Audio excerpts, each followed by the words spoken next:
Only one of your chemos is here. Where's the other one? So it's probably not going to be here in time. Oh, bummer. Okay. Crap. Let's do another white one. My name is Noah, and I'm in the fight of my life against a rare stage 3 appendix cancer that I had diagnosed back in December after a month of excruciating stomach pain.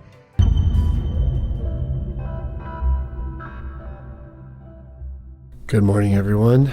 It is, I don't even know what day it is, but it is Thursday, week 2 at the Nevada Center. We're here at the Healing Home in Incline Village, and we got some snow last night. We got like a lot of snow last night, didn't we, Doc? We sure did. It looks like we got a foot. Snow plows normally come around and clear the roads up here, but not today so far. It is going to be our 4th insulin potentiated chemotherapy day. I'm excited for today because these are tough days on my cancer cells, and that makes me feel good. If you're watching this in sequential order, then you heard the man yesterday. The higher we push my insulin, the lower we can get my blood sugar, the more miserable we can get me and keep me, the more effective my chemotherapy agents can be at attacking cancer cells, which is great. So the mission is just to get there today because we are in a snowstorm, but I kind of think it's beautiful. Maybe I won't think it's so beautiful if we get stuck or something. So just checking in the early part of our day, and hopefully we'll see you guys at the clinic. On these days, I don't eat. I fasted 36 hours up to this point, and I don't take any of my morning supplements except for a couple supplements that they give me. And I'll show you what those are. Melatonin, right here. One of these. The generic version of Zofran for nausea. And I take this supplement called Neo 40, clinical strength daily heart and circulation formula. Take melatonin, Zofran, and this Neo 40, and then water. And then I will look very much forward to eating food, although my appetite for food, the longer I've been doing treatment, has changed. Like the idea right now, for example, of, I don't know, eating like a beef jerky stick doesn't sound good. It doesn't sound good at all. So it's like my appetite's, or my palate's a little bit different as I've battled low-grade nausea. Nothing too bad. It's mostly been fatigue that I've been working through. Check out this view from our kitchen. Look at this forest and look at the snow. Sidebar, look at all these supplements. I don't literally take all of these every single day, but look at all these supplements. Isn't that just bonkers?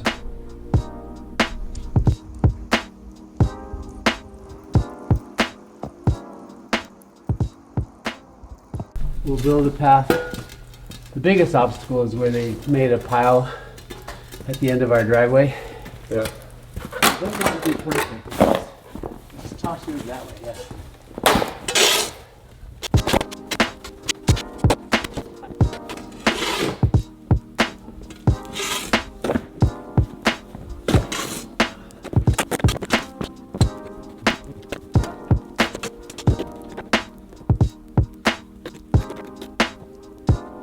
This is one way to do it, huh, Mom?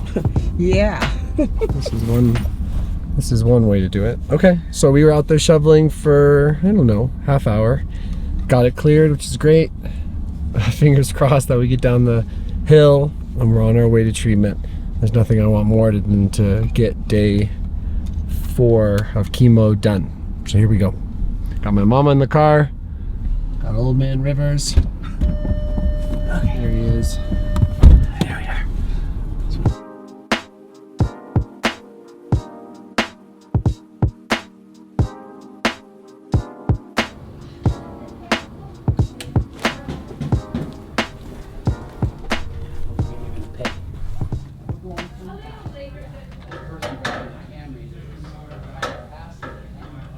All right. You took care of that already? Yes. Wow, good job. Thanks. Do this side. Tell me, Help me. her. if you tell me what you want, I'll do it. Okay, thank you. Your hands are always so nice and warm. 2, 3, little poke, honey. I'm sorry. No, you're good. Little blood sickle. 96? Oh, How? How did that happen? The stress of shoveling.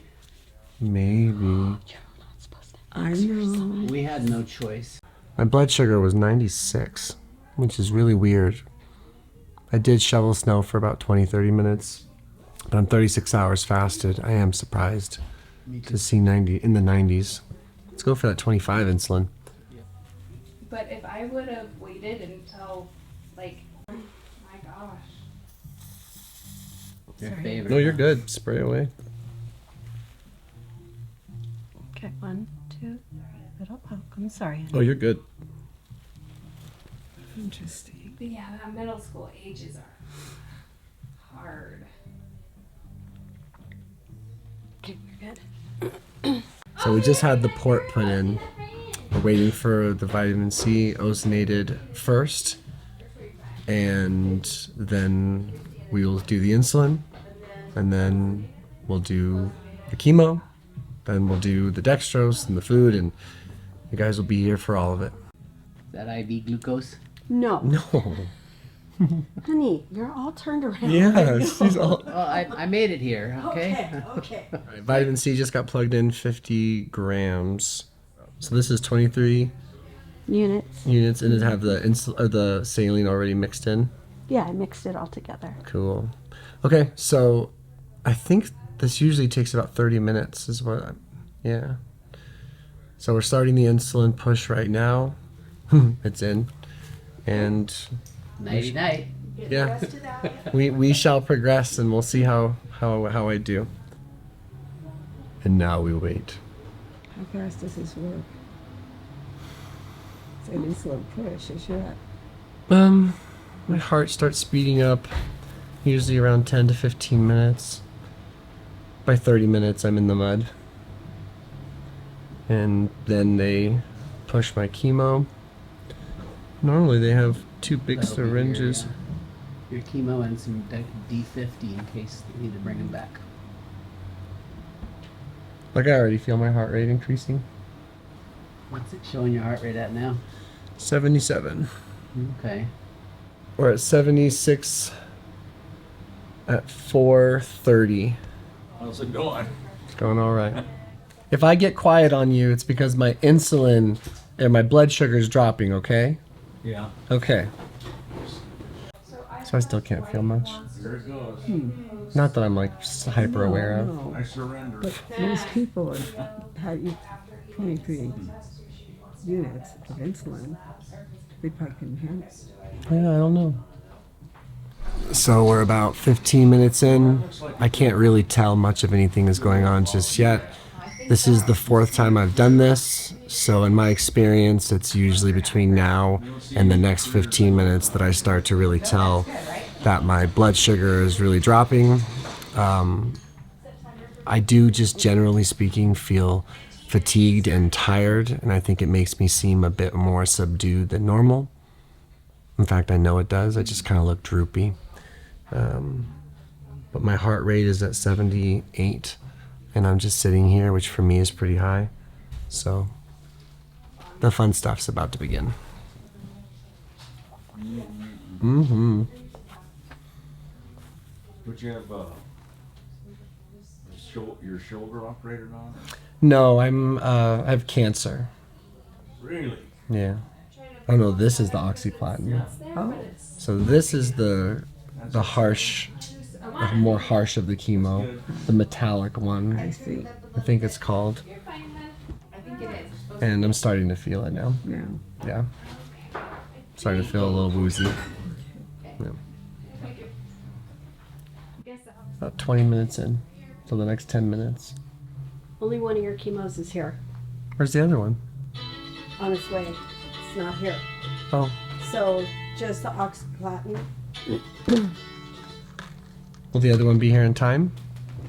So it's probably not going to be here in time. Oh, bummer. Okay. Crap. Does that just mean I stay an extra day, do an extra chemo? I'm not sure. We have to run it by doc and see. So my heart rate's jumping now. Okay, good. Mm-hmm. Getting hot. Love a little jumpy heart rate. Hot under the collar. Hot under the hat. Yeah. Yeah, we're at 92 for my heart rate. I just feel hot, which is good. Okay. It'll be okay. Okay. How you doing? You're sweating pretty good and you're confused. Your heart rate is up. 77. You still have a little bit of a smile. You kick the smile off. And then we're going to give you some chemo, okay? I'm sad that all the chemo's not here. I'm sad too, honey. I know. Makes me nervous. Let it About make the you cancer. nervous. Yeah. Yeah, it just makes me nervous about the It's cancer. just, if anything, it might prolong it a day. The treatment? Yeah. Do you want me to take your hat? Yeah, we're getting close, aren't we? We're very close, honey. We're very close. Oh yeah, you're getting there. How cold is that hand? Oh, your forearm's still warm. Little bump, that's all. Here you go. Thank you. Go wifey. Go wifey. Here's some softer ones. So I think you followed that, but one of my chemo agents isn't here, which is a bummer. I'm bummed about that. But the other one is, so How do you feel? I don't know. This is always that weird part. Like I don't feel good, but I always wonder if I should feel worse. I know. Well, that's the thing, because you have to remember that you're going to be down there orbiting for like 10 more minutes, right. So you don't want to swirl that bad. Yeah, I understand. Yeah. Do you think we should try a little more insulin today? No, I'm not giving more you insulin. anymore. Sorry. Just That's out of my comfort zone. Yeah. You're already way symptomatic. You're not getting any more. No, for sure. Diane and I have had this conversation like every time where I'm like, I just want to make sure it's bad enough so that the chemo hurts the cancer as much as possible. Yeah. Let's do another white, baby. There you go. Okie dokie. okie dokie. You know, son, Mm-hmm. everything happens for a reason. Mm-hmm. Just have faith in that. Mm-hmm. I'm going to give you your Yeah. chemo because you're confused. So this is the Yeah, oxaliplatin. Set timer 10 minutes. so we're 36 minutes I since tell her we things. started, and Uh-huh. this is just where we're gonna end up. 10 minutes of sitting in the chemo agent that we do have, and now we just kick it. Thank you, Diane. I hope I didn't seem argumentative. Oh, no. I would be disappointed. I'm too. disappointed. Yeah, I just feel disappointed. Yeah. It's disappointment. I get it. Do you feel anything when the chemo's going in? No? Mm. No. Check out what you need to do. It's an add-on. So Your thought processes and your mental state can talk to every cell in your body. Mm. So what you need to do is when you're in this particular state, when your sugars are dropping and the chemo's going in, you have to do a lot of visualization Okay. of it's working. All my cells are listening to my body. Okay. I'm healed. I have lots of patients that don't even do APT and they go into remission. Mm. I deal with a lot of cancer patients, and the biggest thing I try to dispel is fear. Fear changes the chemistry. I've struggled with fear pretty bad. But fear is a very natural response, and I'm it's okay. okay to embrace it, Mm-hmm. but you don't want it to change the chemistry of your body to a fear response because that's not conducive to healing. Yeah, thank you. go ahead and drink. And Nellie's. Everyone here is so nice today. What is your name? We're on the process of getting sugar back in me, so they are currently dripping, I think it's like 5% dextrose. This is Martinelli's. I will say juice and food, mostly juice, but sugar tastes really, really good in particular right now. I got pretty sweaty, as I'm sure you've heard. I find myself wishing I felt worse or wondering if I should have felt worse, thinking it would have been better if the other agent was here. But then I was reassured just to have a little faith, focus on the healing, focus on the treatment being effective either way, and understanding that it's all going to work out. I guess I am a little out of it. I'm having trouble thinking. Anyway, time to eat, time to drink.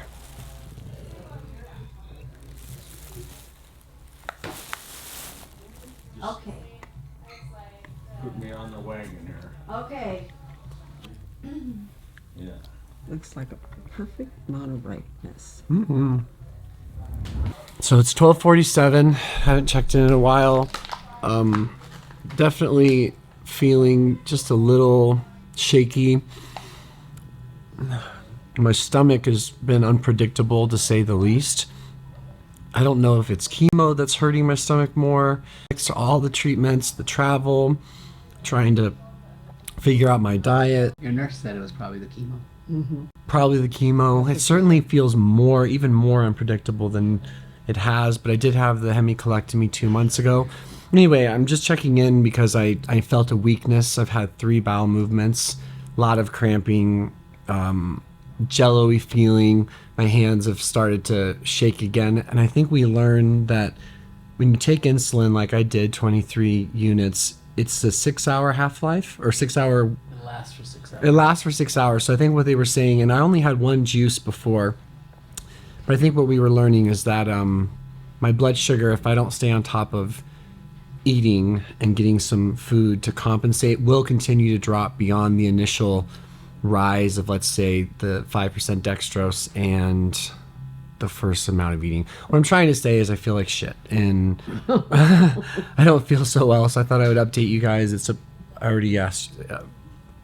Yeah, it's 12:40. I just don't feel so good. So I think the insulin part of this is tough. Dropping your insulin is not a fun experience.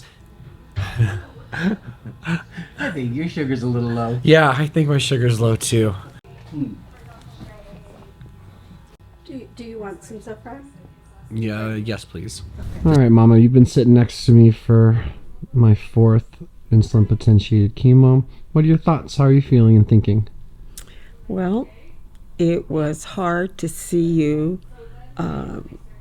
getting a little weaker, a little more confused, a little more sweaty and all that. And it's funny because I'm a retired trauma nurse, and I see that all the time with patients, but it's so much different when it's your kid.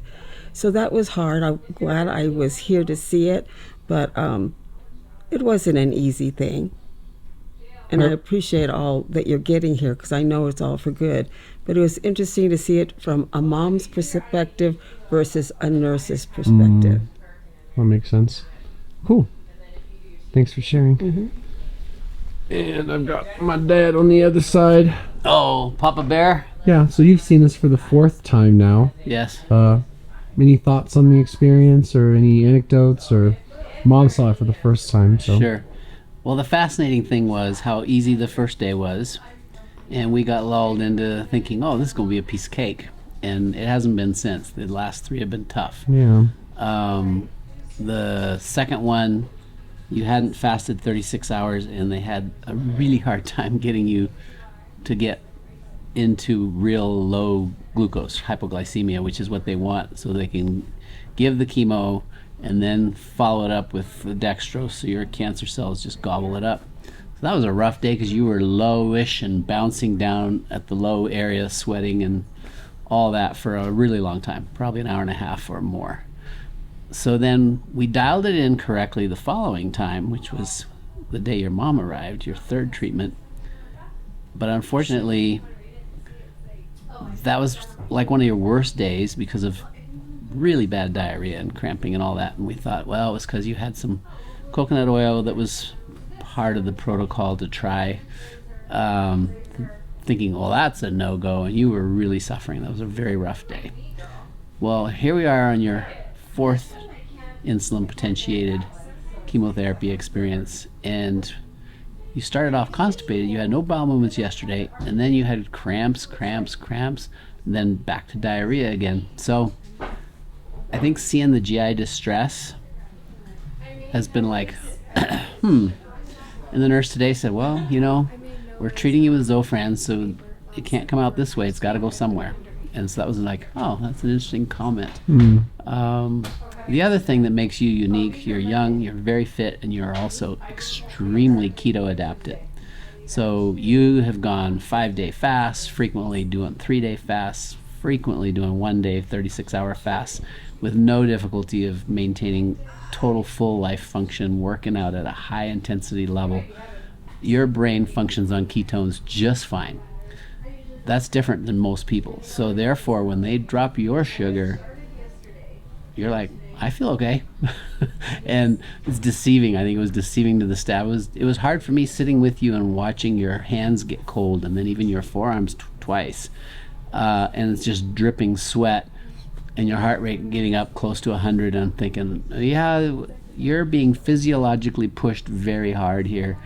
Your brain's just still, they were waiting for the confusion, and you rarely got confused, I think, because you're so keto adapted. So those are my thoughts. You've done an amazing job. Oh, and for whatever it might be worth, I said, what did I say wrong earlier about my port is inside of my chest? I think You said you were getting your port placed. I was getting my port placed. I meant to say I'm getting the needle is being placed. Yeah, the needle is being placed into my port. So you can have a good look at right here. All right, we're on the last phase of my IPT for the day. This is where they oxygenate with O3 my blood. It's the 4th time I've done this. I learn and we learn together. But as you can see, this is turned red. It's working there behind me, and we do 1 pass is what they say. 15 minutes long, and this is kind of part of their comprehensive plan for those of us that are taking in chemo agents in this way. Yeah, that was just a saline flush. I'm just flushing out the port. And now I'm going to heparinize it. So What's the heparin again? it's a anti-clotting stuff so that you don't get clots in there, and I can access it again and use it again. I see. Okay, here we go. 1, 2, 3, out. Easy peasy. Day 4 IPT went great. Everyone here is great. We'll see you guys later in the video. All right, we did it. Woo-hoo! I love you, Mama. It's going to be hard to leave. I know you're good. Yeah. All right, we are home safe. The House of Healing in Incline Village. Right now, my goal personally is to do my best to eat some food. I most certainly will need to stick with hyper palatable foods, lightish foods. I'm dealing with a low level nausea that is just changing my appetite. I've already said that, but we're here. We'll get some food, get some supplements. Happy to be home, away from home. And then I bet you I take a nap. Okay, what a day that we had. Last day of treatment for this 2nd week at the Nevada Center. I think we're putting up a very, very healthy fight against my appendiceal stage 3 cancer. Today had a lot of ups and downs. I was reflecting on the fact that sometimes I wonder if I lack a level of faith that would be better suited for this sort of battle. Sometimes I wonder if I just stay detached a little bit from what's going on with me, focused on my creative efforts and my outlet here on YouTube, and then just taking the actions first in front of me or next in front of me, rather than really having the sense of faith in my plan or in my God or in my treatment or whatever that would best suit survival, would best suit remission. I don't know. These are things that I think about. I really thought about it this morning when, as you guys saw, one of my chemo agents didn't make it because of a snowstorm that they had here. And a little part of me freaked out. Granted, I was under duress with my blood sugar being low. But a little part of me is like, oh no, I'm missing out on a key component. What if this is like, what if this hurts my chances of getting better? And then a really wonderful clinician reminded me that my attitude, my faith in my treatment, my faith in my body's ability to heal, my faith in what we're doing matters. My perspective matters. My resiliency, mentally and emotionally, I suppose, and spiritually matter. And then I wonder, like, shoot, am I doing a good enough job? Am I faithful enough? Do I believe enough? And I know I'm trying, and I know that I want to have the kind of faith that sometimes I wonder if other people have more than I do. She was talking about the placebo effect, for example. So this is just something that was on my mind. But I'm afraid, I think, some part of me is afraid to believe that I'm going to beat this, because I don't want to be too disappointed if I don't physically get to, I think. And it's easier to know that of course there's a chance I could survive, but it's easier to know that there's that chance as opposed to walk around being like, I got this, I'm gonna win. Like, no chance, this cancer doesn't have anything on me. I'm just not quite there, but I'm trying to strike some sort of sincere middle ground. I'm certainly trying to get to know God. I'm certainly trying to make peace with my situation and pursue my wellness and my recovery with effort and focus and vigor and faith and passion. So anyway, things that are on my mind. But Jesse comes to visit tomorrow. I'm so grateful. I got to have my parents with me. The Nevada Center is the best staff in the world. I will never pretend to know what's best for anyone else, but I'm glad that this is the treatment path we are going for today. For me, I'm glad this is what we're going to try first for me. And I'm thankful for everyone who supported me and for everyone who's been here for me.